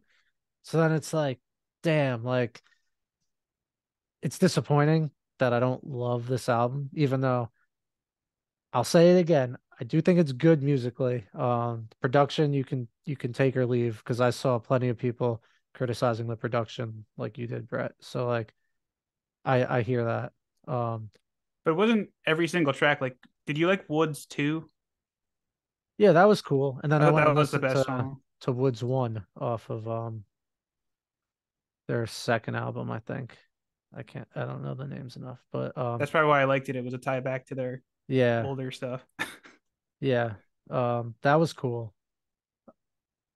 Yeah, it just I don't know, just a little kind of boring. I hate to put a band down, but it's just like it's what we do. We're here to give our opinions on these albums. So, um, and I like it is tough though, because like if they just came out and put out an album that sounded like all I have to offer or something, like we'd probably be sitting here saying it's good, but like why am I going to listen to this when I can listen to their old stuff? So like it's really kind of a tough spot for a band to be in. I think they set out with a goal, and I think they're definitely very proud of this album, and I think this is what they wanted to do, and I think they did a good job at it. It's just not for me. It's a nice way to put it than what I said. Nicer way to say it. I think just because I was on such a high from listening to like all I have to offer is my own confusion for the first time, and like knowing my love of pop punk. Yeah, Like friend of the pod Matt said it's one of his favorites of all time, and that's high. That's very high praise. So like I put it on like immediately, and it checked like every box for me. And then I put this one on. So maybe that's kind of what happened. I was coming but down wait, from the high of that album. you put this one on and got an awesome post-hardcore song. Well, I was excited about that, and then after that, it was just it all kind of went to hell a little bit. But not every, but like I said, not every single song was bad. Like Woods 2 and Funeral Plant, but like I don't know, the production just like it kept burying the vocals and guitar solos, and it's like you need to. I don't know if maybe I've just been listening like Fish for the last month, and like I'm just used to being able to enjoy each instrument and not being lost and finding where it is. that could be it too. I don't know, but I don't know. This one just didn't hit for me. Yeah. I think the back half was stronger, which made it a weird listen because it went from like I really like the song, I don't like these songs. These songs are okay. All right, now it's kind of like spacey and like you have like 7 minutes of like not much going on, and then it gets good again. Like this album really like toyed with me because It really did. I listened to it quite like 4 or 5 times over the past week, and it would always start the same way with me, like I don't want to listen to this, then to liking it, to not like this album really has my mind in a pretzel. So I honestly might go back to it a couple more times because usually I can make up my mind better, and I'm not sure how to feel about it. I mean, we normally don't talk about albums till we do the podcast. But like this was one I had to reach out to like immediately after my first listen, and I was like, I can't tell if I hate this or actually like it because of how it fluctuates after every song. Yeah, It's like you nailed it with that. yeah, but I think this band has been on a journey, and they have some crazy work ethic because they toured Relentlessly. insanely. Yeah, it was like release an EP, tour, release an album, tour, release an EP. Like these guys, and then even when the band broke up, a bunch of them went to other bands. Like these guys are artists, musicians. Like I think they're working their asses off. So yeah, it's I don't know. Congrats on the new album. Kind of crazy. I sat on it for 4 years, but I also get you're coming back after not being a band for 4 or 5 years. And you're like, well, why would we put out something now when we can't even do anything with it? But there were people like I was finding posts from like 2020, like, whatever happened to Higher Lonely Power? Like, is that going to come out? Everyone's like, oh, I don't know. And then all of a sudden 2023 hits and there it is. On the first day. Yeah. I don't know. Maybe I was too harsh, but maybe it'll grow on me if I do continue listening to it. But I was kind of excited to do this episode so I can listen to other stuff now, Yeah. And either way, it got me to listen to Old Fireworks, which is definitely which a I win. enjoyed. Yeah. So we have another album of another band that I've known about most of my life and never really dug into. I think, are you in a similar boat with this? For the most part, I got into so when they put out 2020 Vision, there was like a ton of buzz about that one. All right. And so Wait, I jumped into that one. we're talking about Anti-Flag put out a new album, Anti-Flag. Lies They Tell Our Children, it's called. It has a bunch of cool features. Yeah, so Yeah, I should have said that yeah. first. But yeah, so I got into Anti Flag in 2020 when they dropped 2020 Vision, but was so hooked on that album, I didn't really explore the older stuff, even though I know like the songs like Press Corps. I think they had a song in Madden, like This Is the End, I think was on Yeah. Madden. But other than that, like that one just kept getting listening to on repeat. And this one just picked up right where that one left off. And they've been on a really, it seems like an awesome hot streak. And I really need to dive into their discography. Was like one of my big takeaways from this. And that we also should see them live, which you kind of hinted at on the first half of this episode. Yeah. But it was really 100%. enjoyable. And they nailed the features kind of like Silverstein did. And I had a really Absolutely. great time listening to this. Every feature felt unique while somehow all the songs still sounded like they fit together on an album. Like I was blown away by this. I cannot believe I've been as big a Rise Against fan as I have my whole life and like never got into this band because Same. it is like they go hand in hand. Like it's like slightly heavier Rise Against music. Like it feels like some 41 musically, and his voice kind of reminds me of some 41 at times too. But with then like the political like leftist undertones, which like sign me up. Yeah, I like what they're about. Yeah, and the bass lines too remind me so much of Rise Against and Joe. Like he plays high up. What's his name? It's like Chris Chris number number two. two. Yeah.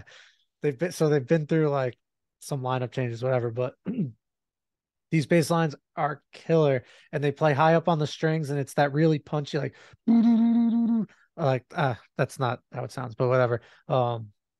Absolutely love the bass all over this album. I love the vocals, I love the lyrical content, the features. Like I feel like I found a new favorite band that's been around for like 30 years. How good was Tim's bridge though? Speaking of Rise Against, like that is, I got chills. Hold on, I wrote down a note. I just put, fuck, I love Tim so much. Yep. Fight of Our Lives is the song. Seriously. And then that's got to be Brian Baker soloing at the end. I thought it was him. Was it him soloing or was he doing the back vocals? Oh, maybe. I put them on my February list too, Minor Threat, because they're another one I don't know much about, but I know they've Or it's probably Bad Religion, right? no, I mean, Brian Baker of Bad Religion. I thought it was in Minor Threat, Unless he's in both, which is very possible. Brian Baker, American Punch music, Minor Threat. It is Minor Threat? And Bad Religion. Oh, it is both. Okay. Oh, we're both right. Wow. But yeah, they're another band that like probably have influenced so many bands I like, and I don't really know anything about, but yeah, Tim's Bridge, awesome. Shane from Silverstein on Laugh, Cry, Smile, Die, amazing. Like Great song. I like that they let him come back just to do a scream. Like he sang his part. And I was like, like I kind of thought he'd scream a little bit. And he sneaks back in. And then he sneaks back in. Modern Meta Medicine with Jesse Leach from Killswitch. That one like felt so much like Sum 41 to me. And I know it should be like Sum 41 feels like Anti-Flag, but this is just like the order I've done things in my life. We both so, have. like, I'm well aware of who came first and who influenced who, but as far as my brain is wired, that's just how it is. Imperialism had Ashrita Kumar from Pink Shift. Do we see them open for the Front Bottoms? Or am I making this up? I think you saw them open for Messengers? Pup? Okay. Oh, yeah. All right. I did know I think that we missed the boat on Pink Shift's album in 2022. Like it was on a bunch of and like year-end best of lists. Came out before we started this. That's also possible. Let's go with that. I was saying maybe we revisit that next week. Yeah. If we need something. Yeah. We can. You don't want to listen to new Fraving Handling. If it's good, then I need something good after Fireworks. Yeah, after Fireworks. All right. Exclusively. Then again, we did get Anti-Flag. So exclusively good music next week. And I hope you listen to lots of halogens. Because yes. Yeah. We can talk about it at the end of the show. Anyway, back to Anti-Flag. We Gave Them Hell. This feels like it could be like a Dropkick Murphy song. Yeah. And the guy in that very anthemic. Yeah. I didn't write the guy's name down, but he's from a German British punk rock band, which is pretty badass.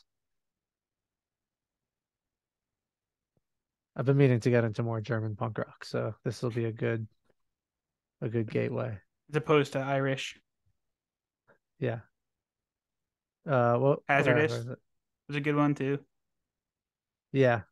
I like how there's like, you think they couldn't get features for those, or they're just like, we want to have like 3 songs by ourselves? I think that. Yeah, they probably could have got features. And how much did Shallow Grave remind you of Gaslight? Yes, I was thinking the same thing. Yeah, so much. And Never Ever was just like such a great punk song. Chorus, like the melody, it was just, that song had everything for me. It was a nice little like, I know it wasn't the last song on the album, but it was like a nice like cap of the album before it ended.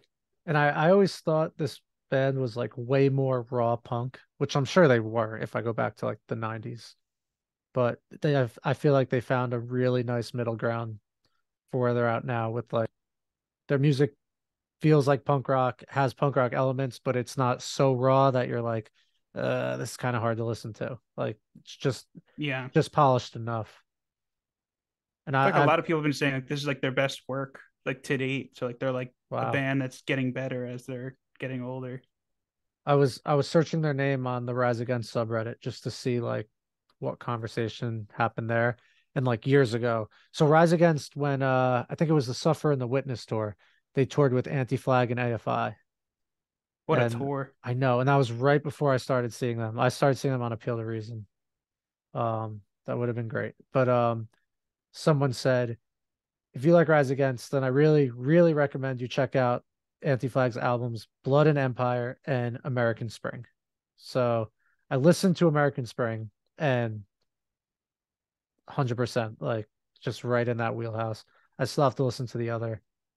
There's American Fall too. They did it right after that. Oh, nice. Yeah, I'm gonna go through everything. I They am too. it's crazy because they have so much that they're usually when a band has this much, I would just be like, what's the point? This is overwhelming. Like how I looked at Fish at first.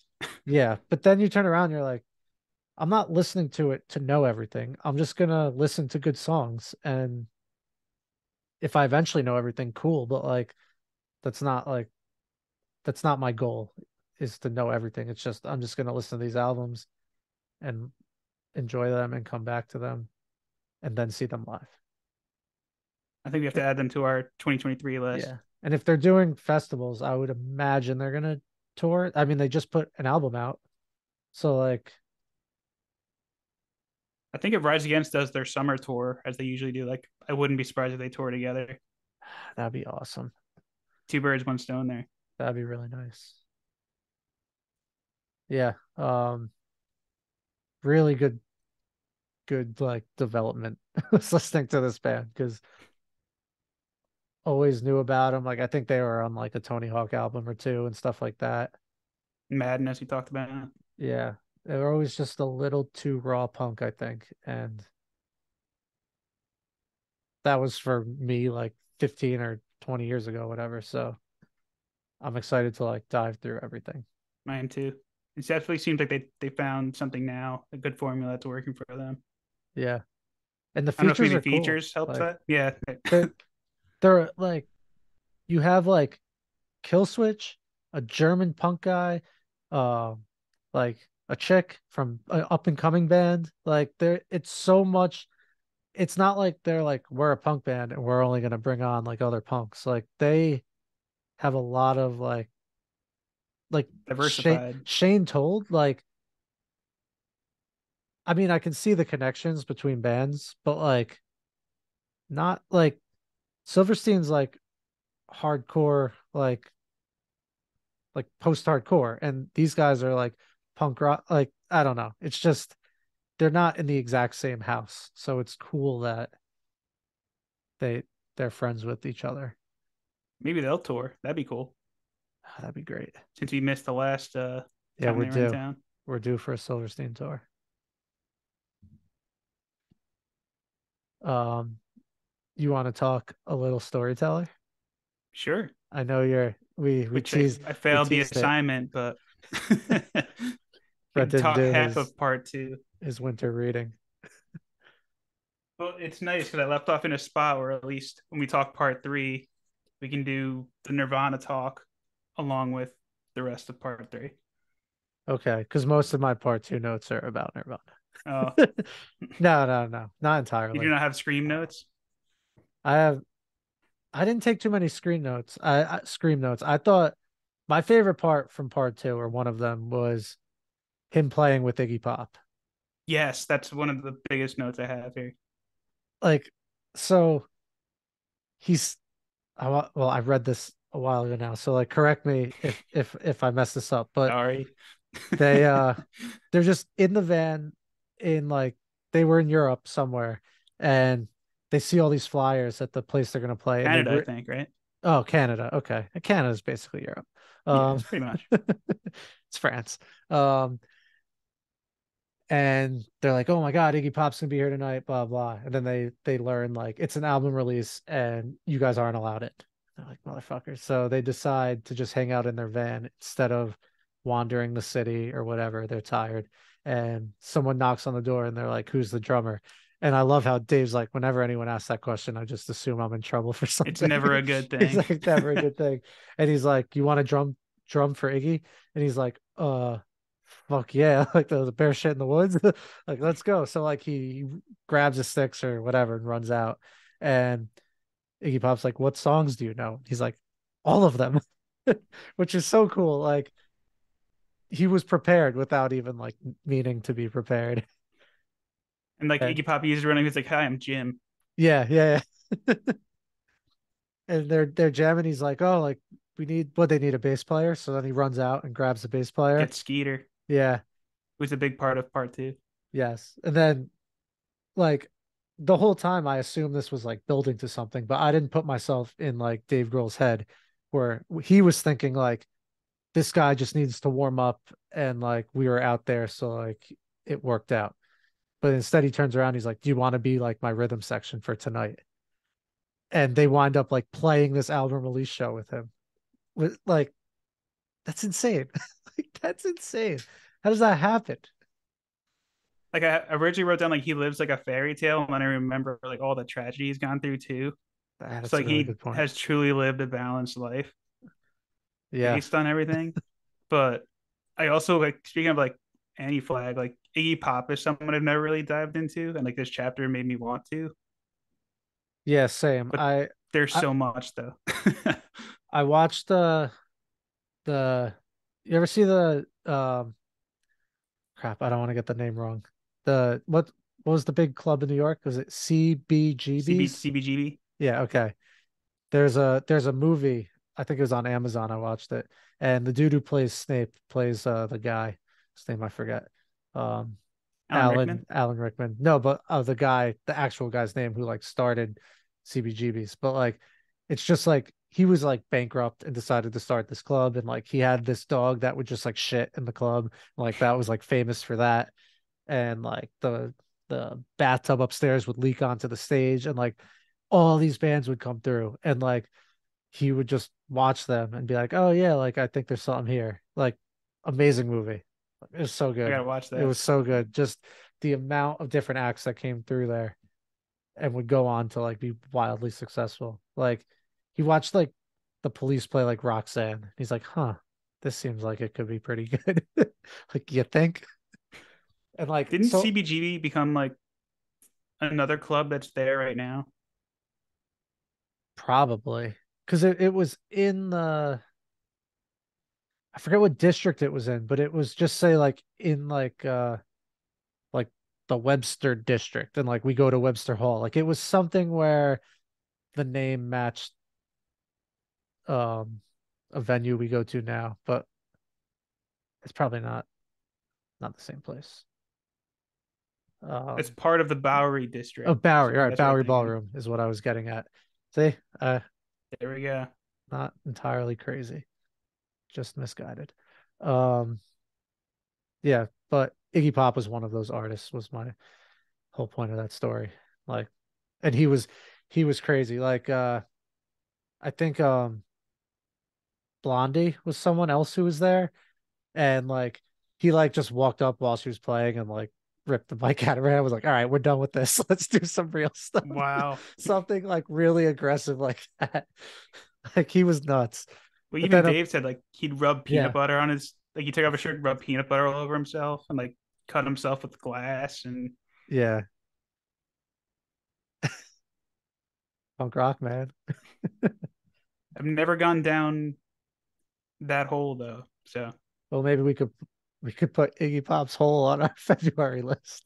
we could put one of them. Because we got to line up some albums. Because if we each listen to 7 different albums a week, either the podcast is going to be 1,000 hours long. I mean, we don't have to talk about everything, but I think it would make Follow us it. on Twitter for the Twitter reviews.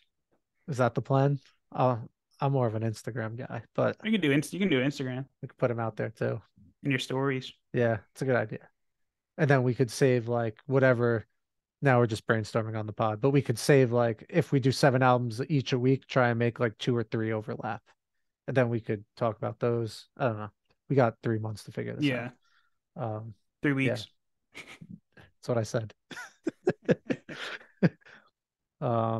So you didn't get to any of the Nirvana stuff? He's in Kurt Cobain's apartment right now, Oh, that's crazy. Yeah, they like living lived with he's together. living with Kurt in their Yeah, like supposedly like shithole apartment in yeah. Seattle. So I won't go too far into Nirvana then, but one of the things that like this isn't news to you, but I thought was really interesting was when like Nevermind became Nevermind and they started blowing up, they reached this crossroads of like Dave's like the kids who used to make fun of us and beat us up were now our fans. He's like that was really hard for us because we in a sense like didn't want them, but like we want fans like they're not exclusionary people, but it was just like this crossroads they got to with becoming really famous and seeing like their thing become mainstream almost because of them.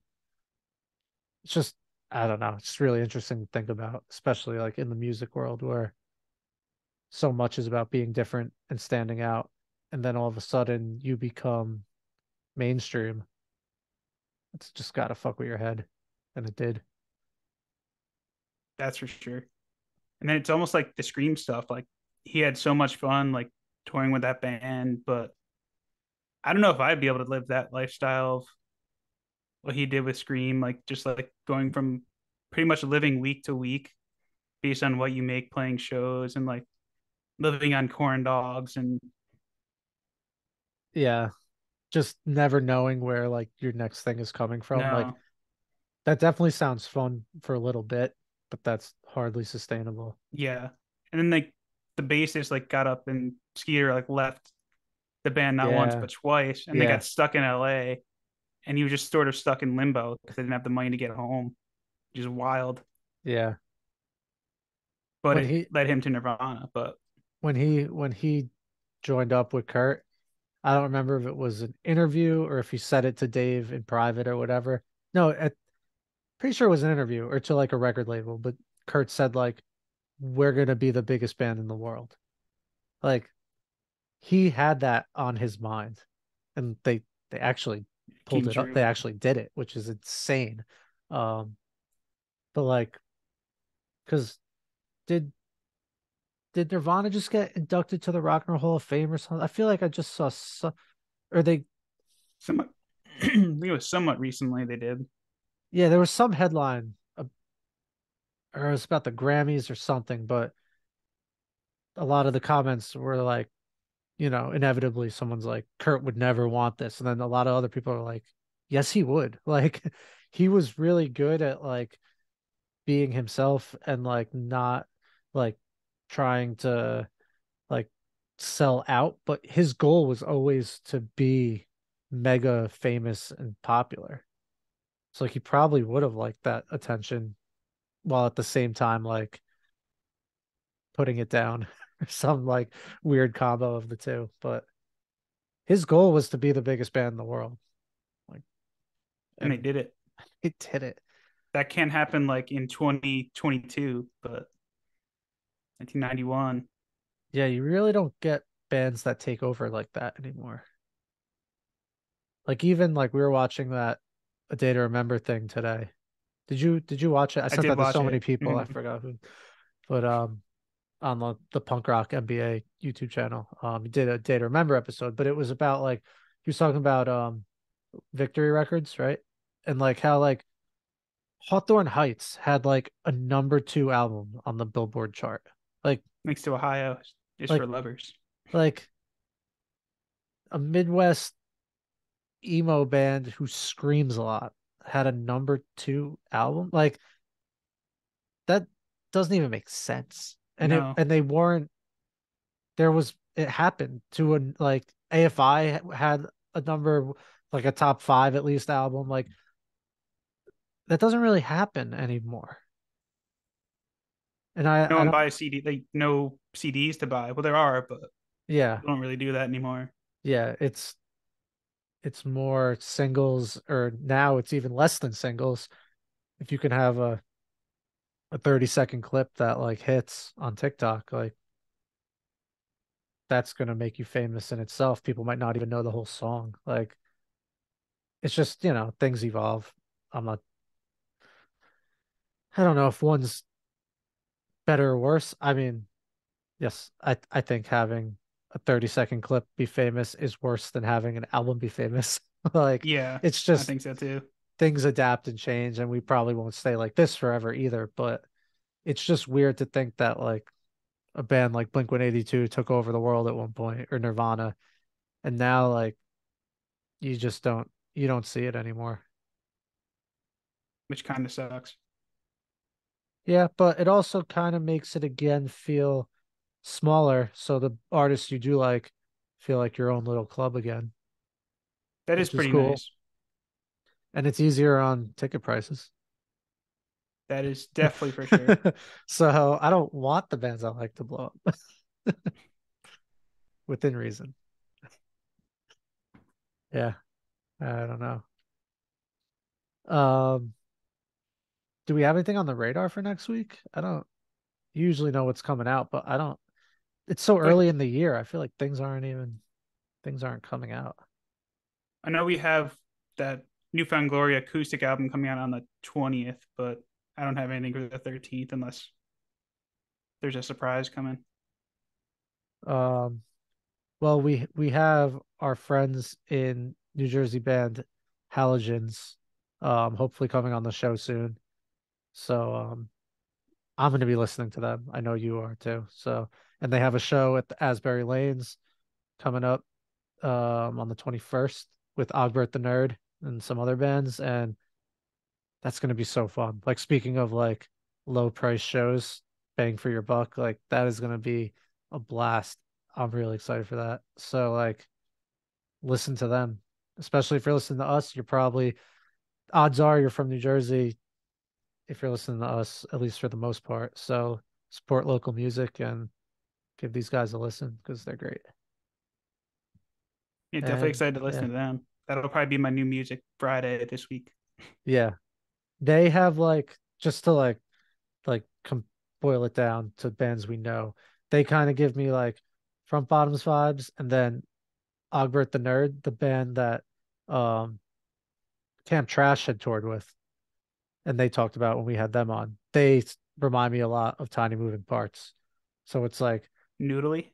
yeah, so those are two good ones to dig into if you want. And yeah, we'll find some fun stuff and we'll see everyone next week. Can I make one last pitch to you before we go? Yeah, pitch it up. Let me get my glove. All right. I'm behind home So plate. I'm ready. I know our goal for the year is to see bands we haven't seen before. But speaking of cheap shows, Newfound Glory is doing an acoustic tour and they're playing at Count Basie in Red Bank. And there's like Oh, second decks like seats for like $25. when's And that? I'm toying with it. But it's on St. Patrick's Day. Ah, man, I was gonna take the train into Hoboken and drink all day. No. Those were the days. What's St. Patrick's Day? It's like March something. It's a Friday this year, March 17th. All right. I'll keep it in mind. That's like Nicole's birthday weekend, so I don't know if we'll have plans, but It's a maybe I'm open to that. because they're going to be selling their coffee, which is like my friend's over brew, I think it's called. And I'm like, I'm so old now that the idea of just sitting in a seat watching Newfound Glory play acoustic songs while I'm sipping on coffee sounds pretty nice, That sounds like a great night, right? especially out in Red Bank. Yeah, Count Basie's pretty cool. I've never been there. They do comedians there too. I saw Weird Al Yeah. there like a couple of Oh, years ago. My stepdad, comedian and a very concert. entertaining. Nice. Yeah, I'll keep it in mind. Try and get some shows lined up. That Parkway Drive show at Starland sold out, which is disappointing because I legit was planning on going to that. So I was too because we'll that's another see. one I haven't seen. Yeah, maybe we could check that like the day before and I mean, resale right now is ridiculous, but you can't charge $150 to a show that costs like 30. I know it's nuts. Well, and I guess it makes sense like they're like an Australian band who probably doesn't come around here all that much. They're playing like they're coming all the way from Australia to play Sayreville. Like Which that's is almost nuts when worth you say it out loud. that is almost worth $150. It's just I would rather pay 30. And like Polyphia is playing there and those guys Who are is that? I meant to ask you that. they are like um like Tim Henson's their guitar player, but they're like guitar gods. Like they're The doing things Muppet with guy? the good no, he's not a Muppet. They are doing things with guitar Jim that like Henson. no one does. Oh, okay, there it is. But those tickets were 30 and they're now going for 280. I'll send you some Polyphia stuff because they're just really cool guitar rock. Yeah, Um, definitely send me some stuff. yeah, but that's another one that like tickets are like marked up a ton. Uh, I mean, how long till these bands just say like, why don't we just charge 200 out the gate if people are paying this? Like, Yeah. I hope we don't get there, but yeah, no, we almost made it a whole episode without talking about ticket prices. never fails. No. All right, that's gonna do it for this week. Good episode. Thanks again to Parco for coming on to talk Weezer. He's the man. And we love you all, and we'll see you next week. David Bowie!